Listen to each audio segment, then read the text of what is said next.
The Sarah Palin book tour backlash has begun. In our #2 story on the countdown, and it's coming from her own fans, many of whom collected into a cold and wet and angry mob after Sarah left them high and dry.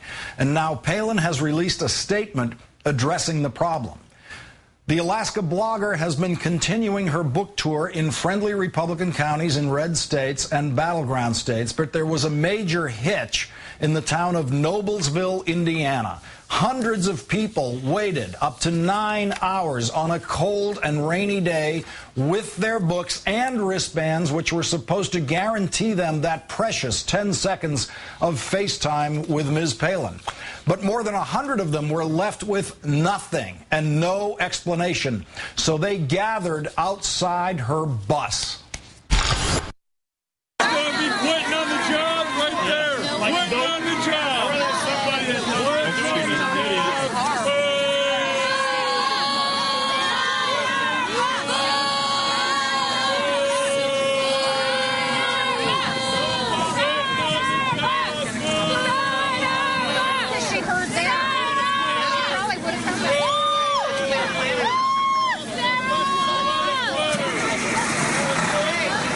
Quitting on the job. Oh, how very quickly they turn.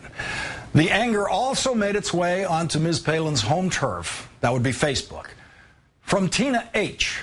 Left out in the cold without a signed book or a chance to meet you. They stopped at the letter N, and that was my group, oddly enough. I had been in line for hours, and we were given a mass-produced signature sticker. There were some people who stood outside angry, wanting to return your book.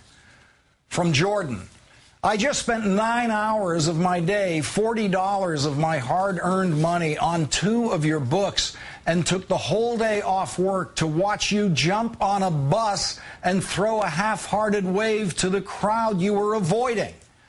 And another one from the many postings from Dawn A.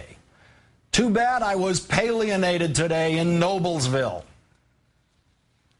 They didn't have this organized well enough. Very disappointed. I think it was very rude. She could at least apologize. Everyone that got a wristband would have their book signed, and you had to buy a book from Borders and have your receipt and your book in hand along with the wristband. So we bought 2 books from Borders to have our receipt and our wristband to get it signed tonight.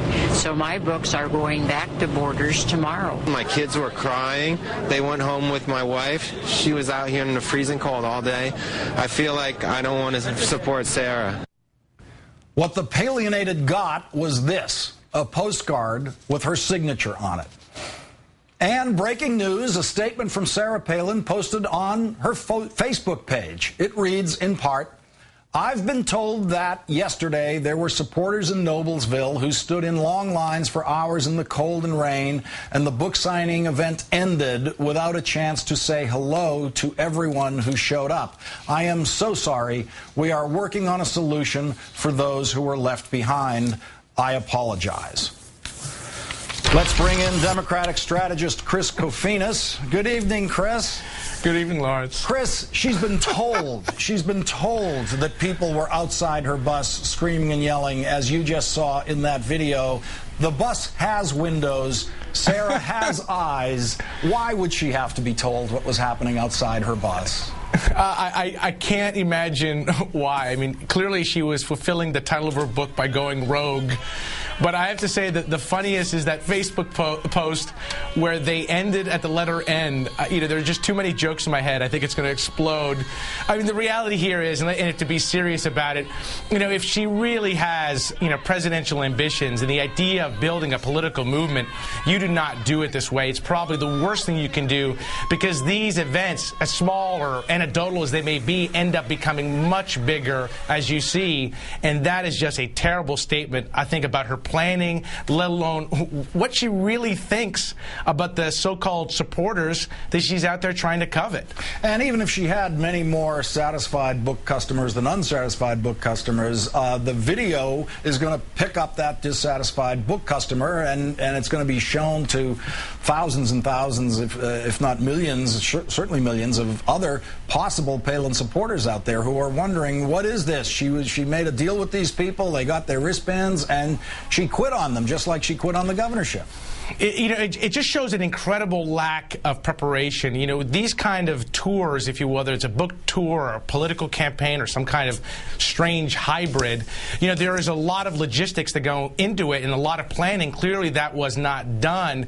And, when you kind of step back and look at this, what you see is kind of indicative, again, of, who she is or who she was as a candidate and who she is as a personality. Not a lot of preparation there. And it kind of reminds you of a lot of candidates out there who think the force of their personality is enough. You don't need to do the basic political things you need when you're doing a campaign. Unfortunately, that didn't work well for Rudy Giuliani. I don't think it's going to work well for Sarah Palin. And the fact-checking continues, much to author Palin's disadvantage. She claimed that she was a crucial player in solving the Exxon Valdez oil spill disaster case in Alaska, but the lead lawyer for the plaintiffs, Dave Osting, said, quote, "That is the most cockamamie bullcrap," except he said something a little bit stronger than bullcrap. Did she really think she was going to be able to just throw things in a book like that? And none of the lawyers involved in the Exxon Valdez case would actually read it and come out and tell us, oh, sorry, she had nothing to do with it. Well, here's the part that I think is the most stunning about the book. Here's her kind of, rolling out the new Sarah, and the book being kind of indicative of that, and it's full of lies, misstatements, and just plain falsehoods. But, we shouldn't be surprised. This is, again, reflective of her candidacy when she was a vice president. There was no preparation. There was nothing really done to put, in fact, the steps that you needed to be considered a serious candidate, and that is her problem. She's not a serious candidate, and I think we have John McCain to blame for a lot of painful days ahead. Democratic strategist Chris Kofinas, thanks very much for your time tonight. Thanks, Lawrence.